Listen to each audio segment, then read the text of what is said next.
the ground. That's important in the desert because you can't burn sand. If you want to have a campfire, you better hope your walking charcoal container dropped you something off. You pick it up, it doesn't stink, and that's what you burn for firewood in the desert, because you can't burn sand.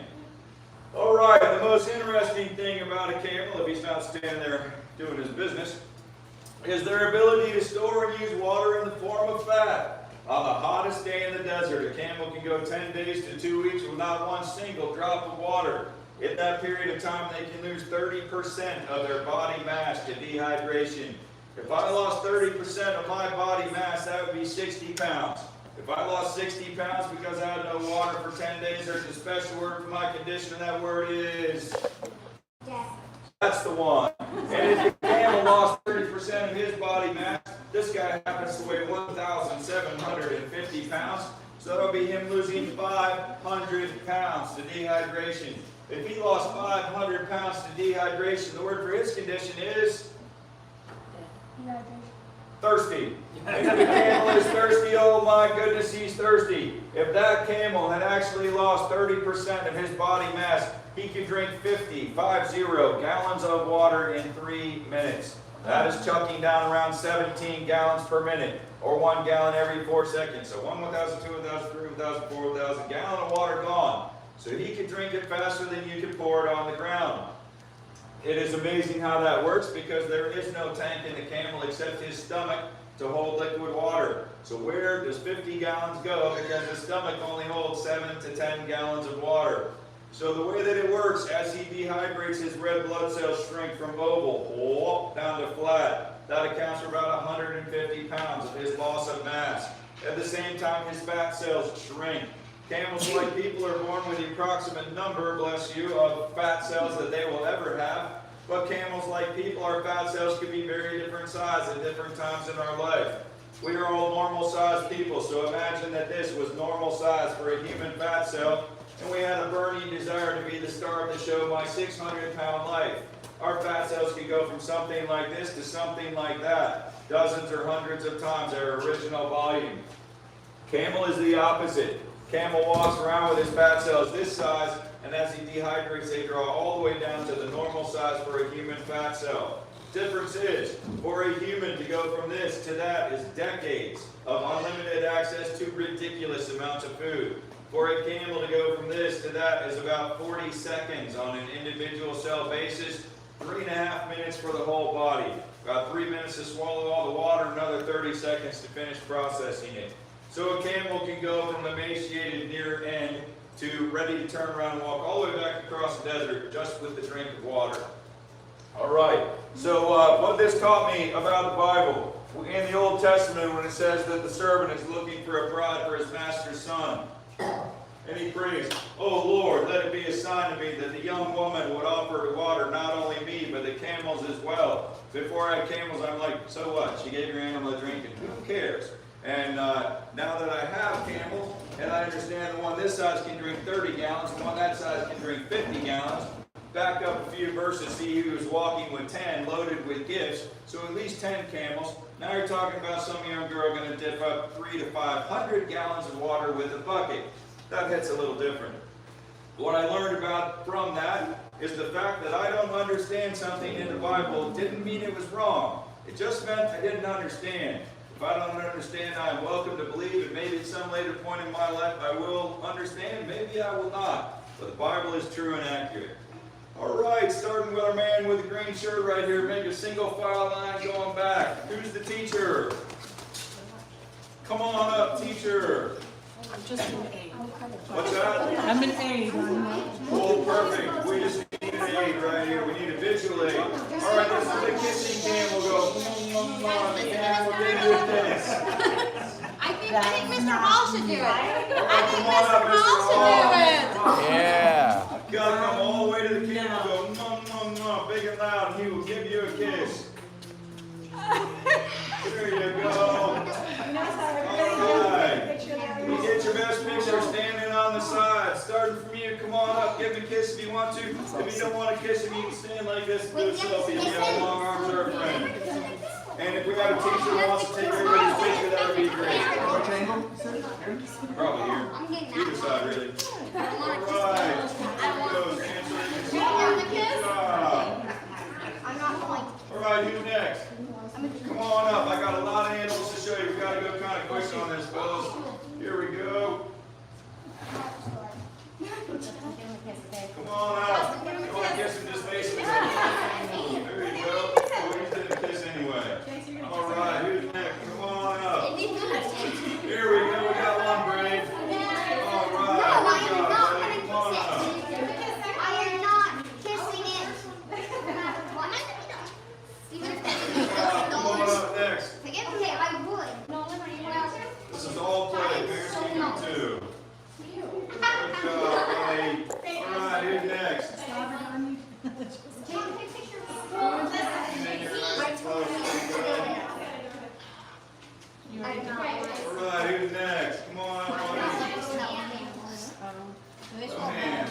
you're still throwing the barn. Good job. Who's next? Is there a restroom over here or is it over there? Okay, run to the restroom and just put it on. All right, who's next? Come on up. You're Anybody needs restrooms right there. Small restroom, he's not allowed to move his feet. Go. There you go. Good job. Come on up. Nice and close. There you go. Good job. Anybody else?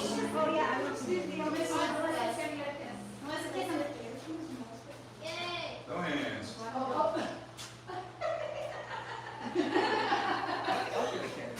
You should. All right, come on up.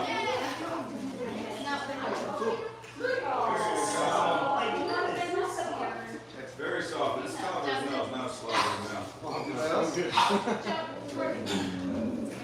All right, guys.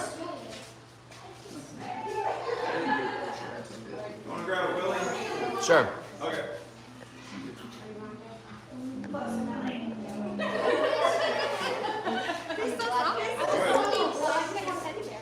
Oh, yeah, that's fine. Yeah.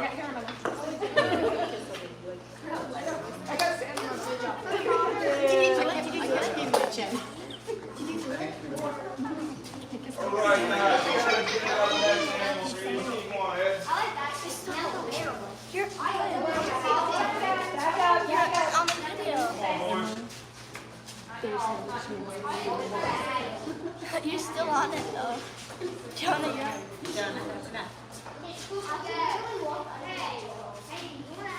Alright guys, if you want to spin around, you can make a line right here. But don't come much past where the guy in the red shirt is. That'll be perfect.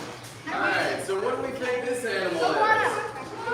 Awesome. Alright, raise our hand if we know what raising our hand means. Excellent. We got a lot of smart learning.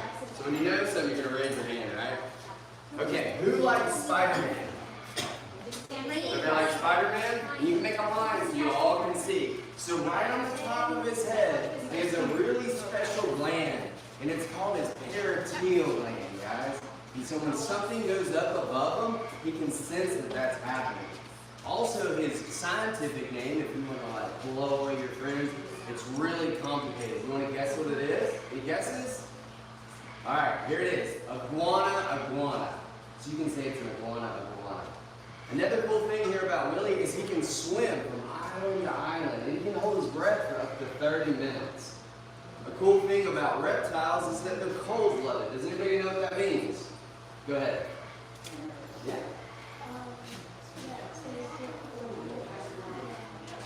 That's right, guys. What she said is that they get their warmth from outside, so they depend on their environment. What that means is they also have the ability to let their metabolism slow way down. So if he's like, hey, I'm not eating until Thanksgiving, he can deal with that. So what we're going to do, one minute at a time, we're going to come by and we're going to touch him. So if you touch him up underneath, he's going to feel soft like a purse. If you touch him on the back, he's going to feel a little bit rougher. And then right here on the sides, what those for is, can everybody this go, oh.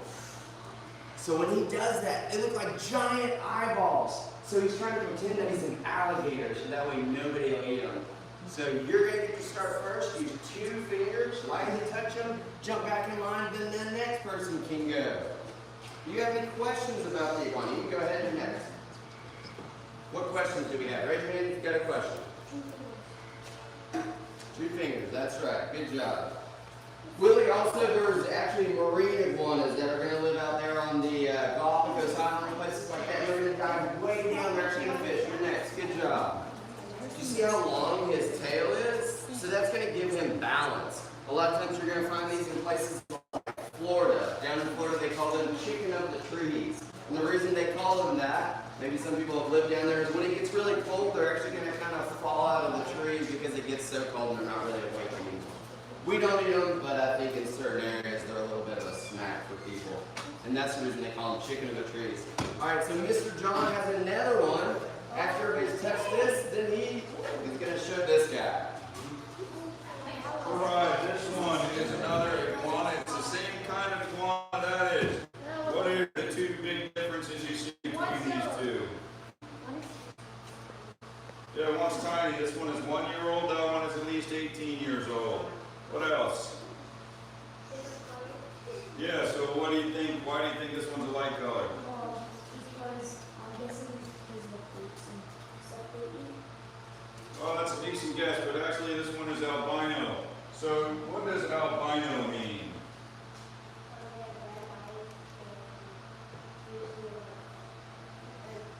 Yeah, usually.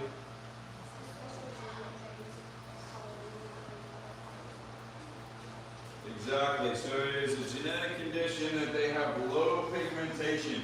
So this one isn't all the way albino, it's not all the way white, but obviously it has far less pigmentation than that one does. So this one is going to get as big as that one, but it'll never get the color of that one. So the red eyes thing. Now, most everybody would say that an albino animal has red eyes. They actually don't. Their eyes are full of a clear viscous liquid, and you're seeing the red blood cells behind their eyes. And when you see the most albino animals appear to have pink skin, you're just seeing their blood through their skin. Same way with the turkey you guys saw up in the petting farm. You saw the way that he's all big, swelled up, and red underneath right here, right? If there was no one out there to show off for all of that that's red, it's because he's actively pumping blood into all of that, trying to look big and cool and impressive. If there was no one out there to show off for, that would be flat and white. There's the actual skin doesn't have any color. You're just seeing the blood through the skin. So anyway, an albino animal appears to have red eyes that are actually clear. You're seeing the blood behind it. And the clear eyes are what make them be shiny and reflective. All right, next animal to show you guys. I'm trying to stay. He's good. Cold-blooded, he's looking for the sunshine. Exactly, yeah, this is a bearded dragon. All right, so that one. What does camouflage mean? Yeah, blending into your environment is camouflage. So his natural size, shape, and color helps him to hide in trees. Greenback blends in with leaves, brown legs blends in with the branches. And this one is a good size, shape, and color, and actually blending in the sand or the desert. Yeah, this one comes from Australia. This is a desert animal. So these two, I think Kevin said they both have a parietal gland. If something comes above them, they'll go, try to get under a rock or something real quick to hide. But these two also both have a form of mimicry to help them stay safe. What does mimicry mean? Yeah, but you use the word in the definition, so let's use a different word. Yeah, you pretend to be something you're not. You copy another animal. That one's form of mimicry is the round circles on the side of his face. Did you talk about that? The round circles on the side of his face. If something's coming toward him that he's afraid of, he'll turn his face sideways like this and close his eyes. And he's trying to show this to be his eyeball because he's hoping that there's something that's going to go, holy cow, look at the eyes on that thing. It must be huge. And run away instead of coming to make a snack out of him. This one's form of mimicry is the spikes running down both sides of it. It wants an animal to look at it and say, yeah, I don't want a mouthful of needles today. Hard pass on that for lunch. The reason this is mimicry, not defense, is these spikes are entirely fake. There's nothing sharp about them. So it just wants an animal to think. Don't want a mouthful of needles? Not going to eat this for dinner. You guys are welcome to pass this one around. Please use 2 hands. Be careful so you don't drop it. All right. Cool. That one is 9 years old. How old is yours? When my brother is like, he's 16 right now, and he's 15 years old. He's 8. Mine are 6 and 5. Cool. So they're all full grown. All right, guys. This next animal right here. So they want to camouflage in the trees. Guys, a bum's rush doesn't really work for anybody because nobody gets to really see anything. If you guys just stand, kind of stay the way you were, and you can pass it from person to person, and you'll all get to see it up close. So you guys.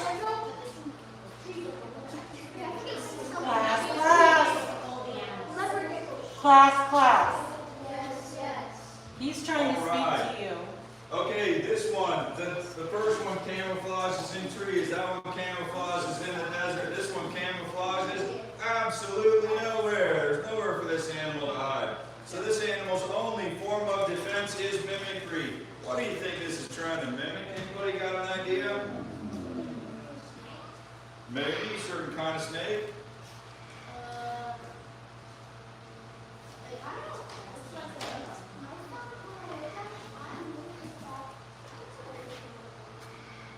Well, that would be a stretch.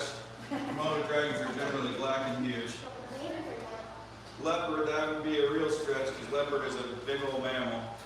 All right, so what is true of many lizards or amphibians that are brightly colored? They can hide in the sun. They might inch on. No, brightly colored lizards are generally poisonous, exactly. So this one isn't hiding at all. It's out there strutting it out loud and proud. Don't mess with me because I might be poisonous, exactly. Mimicry is its only defense. Am I about to hand this girl a poisonous animal? No. So this isn't actually poisonous, it just wants to look like that. Don't mess with me because I might be poisonous. That is neon. No, it isn't. The other thing is neon. I don't know what that one's name is.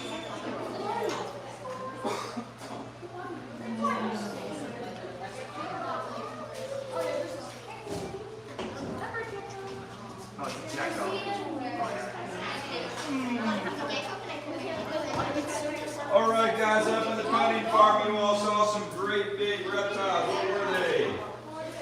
Tortoise, same as this. This is the exact same kind of tortoise that you saw up in the petting farm. These ones are 1 year old. The ones that you saw up in the petting farm, the biggest one is a male. He's about 15 years old. He weighs about 90 pounds. The second biggest one is a female. She's about 20 years old. She weighs about 85 pounds. These ones are 1 year old. It takes them a whole year to get this big. There's a couple up in the shop that are 1.5 months old. They're much smaller than this. It takes them about 5 years to reach this size. After they get to this size, they really take off. You shut the door on the camera. After they get about this size, they really take off and they grow pretty big pretty quick. A sulcata tortoise can live for 100 years. There is, say what? The little brown building up there. I'm not sure if you guys are going to go to the shop today, but if you're visiting here another time, that's where they are. The sulcata tortoises can live to be 100 years old. So guys, be kind to your friends and just hand these around, okay? Sulcata tortoises can live to be 100 years old. There was a Galapagos tortoise that Charles Darwin brought back from the Galapagos Islands with him. That tortoise lived so long that at the end of its life it was in Steve Irwin's name. So Steve Irwin and Charles Darwin had the exact same tortoise. That one was